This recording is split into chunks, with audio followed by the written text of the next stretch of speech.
সুন্দরবন শুধুমাত্র জঙ্গলে ঘেরা কোনো প্রত্যন্ত প্রান্ত নয়, এর বন্যরূপের বাইরে অন্য রূপ। রথযাত্রায় সেরকম এক অনন্য রূপ সামনে এলো। সম্প্রীতির অনন্য নজির বয়ে নিয়ে সুন্দরবনে হিন্দু মুসলিমের মেলবন্ধনের মধ্যে দিয়ে ধুমধাম করে পালিত হলো সম্প্রীতির রথযাত্রা। উত্তর 24 পরগনার সুন্দরবনের বাঁকড়া হাউলিপাড়ার রথযাত্রায় ছোঁয়া বঙ্গ সংস্কৃতির ধর্মীয় উৎসবে মহামিলনের। বাঁকড়া হাউলিপাড়া রথযাত্রা উৎসব 52তম বর্ষে পদার্পণ করলো আর উদযাপিত হলো মহোৎসব। হিন্দু মুসলিম সকলে একত্রিত হয়ে হোসেন গাজী জাতপাতের ভেদাভেদ ভুলে রথের দড়িতে টান দিলেন। এক অনন্য মেলবন্ধনের নজির গড়ে উঠল। এই রথ মাসির বাড়ি অর্থাৎ রবীন্দ্র বিশ্বাসের বাড়ি থেকে শুরু হয়েছিল। উল্টো রথের দিনে প্রভু জগন্নাথ দেব মাসির বাড়ি থেকে বাড়ির উদ্দেশ্যে রওনা দেন।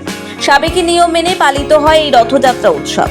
এই রথ বাঁকড়া হাউলিপাড়া থেকে আনুমানিক 5 কিলোমিটার পথ অতিক্রম করে। হিন্দু মুসলিম সহ বহু মানুষের সমাগমের মধ্যে দিয়ে পালিত হলো রথযাত্রা উৎসব।